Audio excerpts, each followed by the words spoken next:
Law 42. Strike the shepherd and the sheep will scatter. Judgment.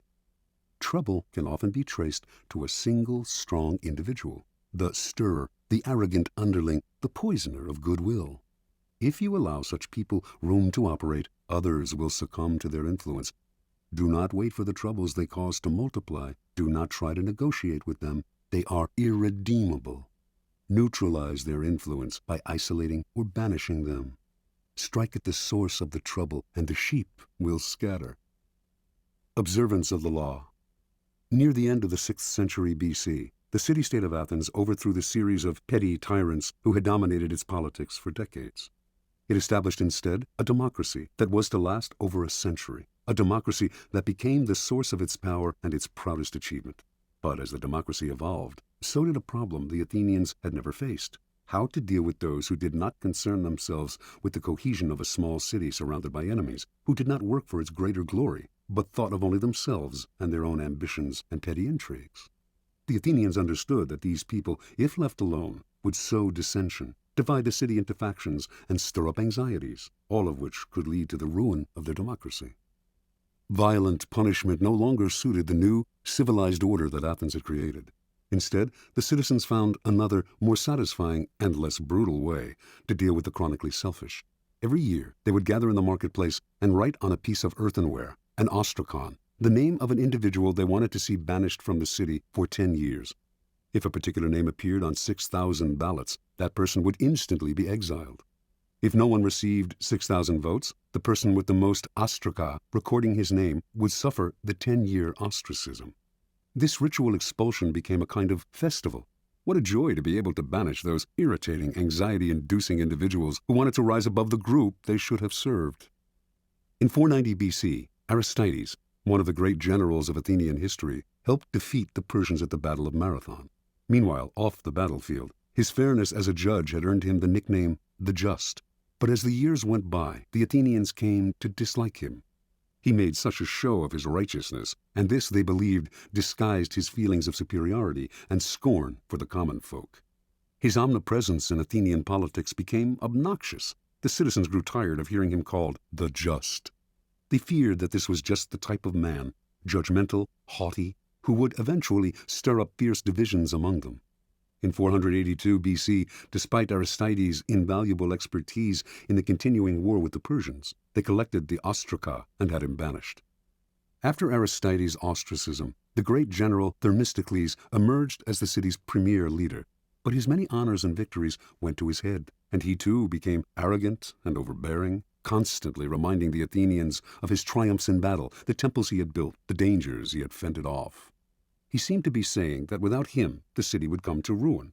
And so, in 472 BC, Themistocles' name was filled in on the ostraka, and the city was rid of his poisonous presence. The greatest political figure in 5th century Athens was undoubtedly Pericles.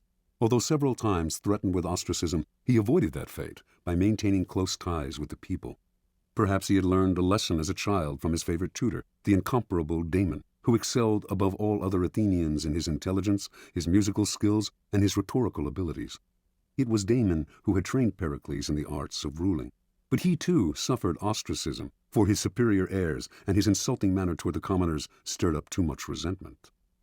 Toward the end of the century, there lived a man named Hyperbolus.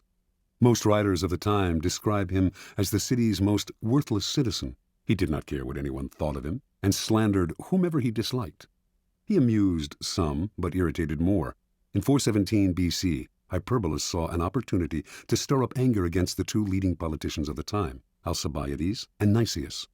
He hoped that one of the two would be ostracized and that he would rise in that man's place.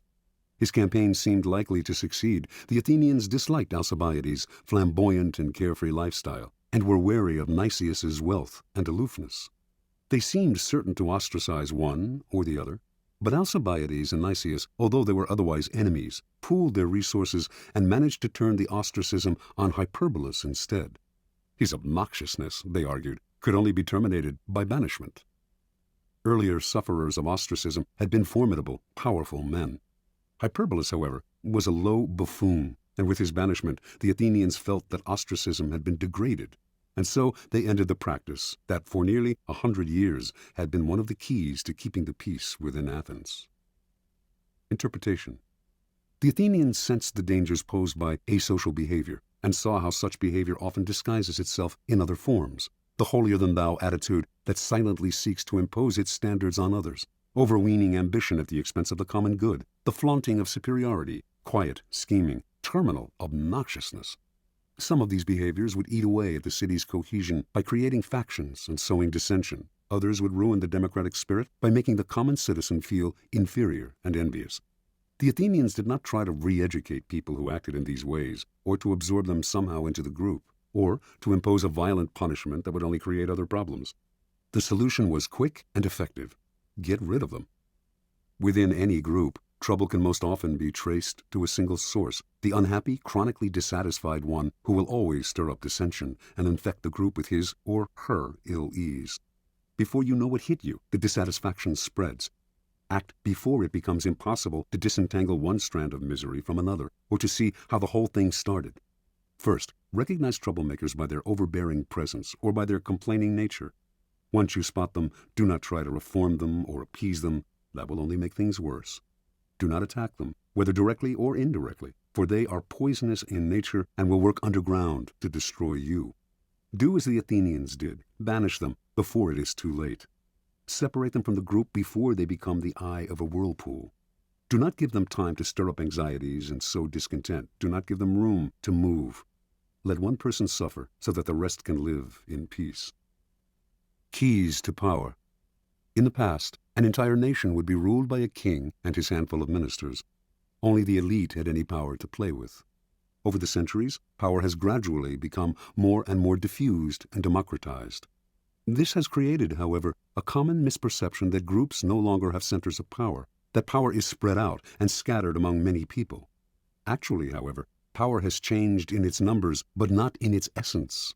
There may be fewer mighty tyrants commanding the power of life and death over millions, but there remain thousands of petty tyrants ruling smaller realms and enforcing their will through indirect power games, charisma, and so on. In every group, power is concentrated in the hands of one or two people, for this is one area in which human nature will never change. People will congregate around a single, strong personality like stars orbiting a sun. To labor under the illusion that this kind of power center no longer exists is to make endless mistakes, waste energy and time, and never hit the target. Powerful people never waste time. Outwardly, they may play along with the game, pretending that power is shared among many, but inwardly, they keep their eyes on the inevitable few in the group who hold the cards. These are the ones they work on. When troubles arise, they look for the underlying cause, the single, strong character who started the stirring and whose isolation or banishment will settle the waters again.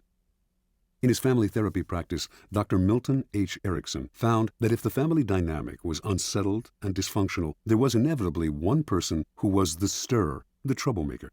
In his sessions, he would symbolically isolate this rotten apple by seating him or her apart from the others, if only by a few feet. Slowly, the other family members would see the physically separate person as the source of their difficulty.